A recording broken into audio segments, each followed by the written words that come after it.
নমস্কার বন্ধুরা, আজ আমি আপনাদের শোনাতে চাই একটি চিঠির গল্প। একটা পলাশ ফুলে মোড়া অরণ্যের অভ্রান্তরে কাটানো কিছু মায়াময় মুহূর্ত। এই চিঠির পাতায় লেখা আছে আমার মায়ের প্রতি অনুগত ভালোবাসা আর আমার নতুন জীবনের খণ্ডচিত্র। শুরু হচ্ছে পলাশ বনের দিনগুলো। মা, তোমার প্রতি আমার গভীর প্রণাম। তোমার ভালোবাসার স্পর্শে আমি আজও জীবনের প্রতিটি ক্লান্তি ভুলে যাই। তুমি যেন আমার জীবনের অদৃশ্য সুর, যেটা আমার মনে অন্ধকারে আলোর কিরণ ফেলে। আমি জানি দূর থেকে তুমি আমার জন্য অনুশোচনায় রয়েছ, তবে তুমি ভেবেছ না এই পলাশ বনে আমার দিনগুলো কেমন কাটছে। আমি এসেছি পলাশ বনের বন সংরক্ষণ দপ্তর কাজে। এখানে সকাল সন্ধ্যা, দিনের আলো আর রাতের চাঁদ যেন একাকার হয়ে মোর গা ছুঁয়েছে। সকালবেলা গাছের ফাঁকে সূর্যের আলো যেন সোনার ঝিলিক, আর বাতাসে থাকে কাদম্বিনী ফুলের মিষ্টি গন্ধ।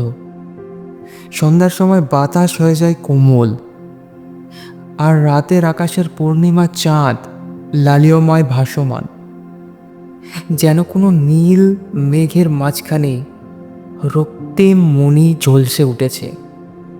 খাবার মা এখানে খুবই সাধারণ। দিনে বাসি ভাত, বন থেকে ধরা মাছ ও ফল খায়, কিন্তু কখনো কখনো জঙ্গল থেকে পাওয়া মধু, বাইসনের দুধ আর হাতে তৈরি খই খেয়ে আমার মন ভরিয়ে দেয়। একদিন বিকালে আমি আমার অফিসে বসে কাজ করছিলাম, ঠিক তখনই দরজায় কড়া নাড়ে কেউ। দরজা খুলতেই দাঁড়িয়েছিল এক সাঁওতাল যুবক। বয়স প্রায় 20 থেকে 22 বছর হবে। নমস্তে বাবুজি, আমি রামচন্দ্র। আমার বাড়ি এখান থেকে প্রায় 3-4 মাইল দূরে। বাবু, আপনাকে আমার বাড়িতে আজ রাতের খাবারে আমন্ত্রণ জানাতে এসেছি। আমার স্ত্রী মেঘলা আপনাকে দেখার জন্য অপেক্ষায় আছে।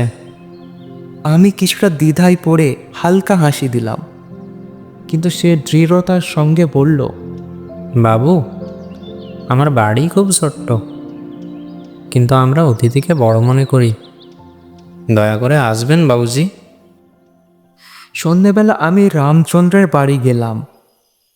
তাদের ঘরটা মাটির তৈরি, টিনের ছাদ, চারপাশে জঙ্গলের নীরবতা। তবে ভেতরে সেই ছোট্ট ঘরটা ভরে উঠেছিল মেঘলার কোমল হাসি আর সাদাসিধে আতিথেয়তায়। বাবু, আপনাকে দেখে খুব ভালো লাগলো। এখানে আপনার জন্য খাওয়ার ব্যবস্থা করেছি। মেঝের ওপর কলাপাতায় রাখা সরল অথচ খুবই পুষ্টিকর খাবার, বাইসনের দুধ, হাতে তৈরি খই, মধু ও বন থেকে তোলা নানান ফল, ধীরে ধীরে রান্না করা মাছের ঝাল। তাদের খাবারে কোনো বিলাসিতা না থাকলেও হৃদয়ের সম্পদ ছিল অসীম। রাতে খাওয়া দাওয়া শেষ হলে আমরা দুজনে বাইরে এসে একটু ধোঁয়ায় ধোঁয়ায় তামাকের সঙ্গ দিলাম।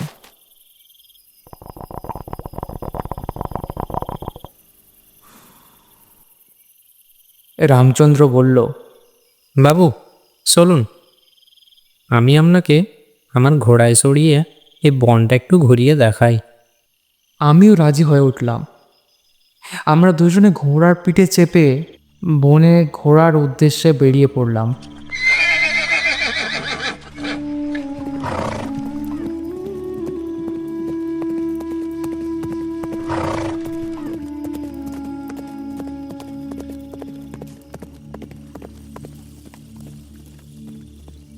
প্রথমেই আমরা পৌঁছালাম একটি ছোট্ট ঝর্ণার কাছে। ঘোড়া থেকে নামলাম, হালকা ঠান্ডা জল পায়ে লাগলো। ঝর্ণার স্রোত যেন আমার মনকে মেলে ধরেছে। জঙ্গলের চারপাশে গাছেদের পাতা ঝরছে, আর দূরের পাহাড়ের গায়ে রাতের চাঁদের আলো পড়ে এক অদ্ভুত রূপ নিল বনভূমিকে। ঝর্ণার পাশে বসে আমরা গল্প করতে লাগলাম। তার চোখে জীবনের গল্পগুলো বোনা ছিল এক এক করুণ সুরে। আমি দেখলাম দূরের নদী যেন রূপসী কমলাকারিতার চাঁদের আলোয় স্নান করছে। রাতের সেই মায়াজাল যেন আমার মনে গভীরভাবে প্রবেশ করলো। পলাশবনের এই অরণ্য, এই মানুষগুলো, তাদের জীবন, মায়া, প্রকৃতির সঙ্গে একাকার হয়ে উঠেছিল আমার অস্তিত্ব। মা, আমি কখন ফিরবো তা জানি না, তবে তোমার ভালোবাসা আমার সঙ্গী। তোমার জন্য এই চিঠি, পলাশবনের দিনগুলোর স্মৃতি নিয়ে।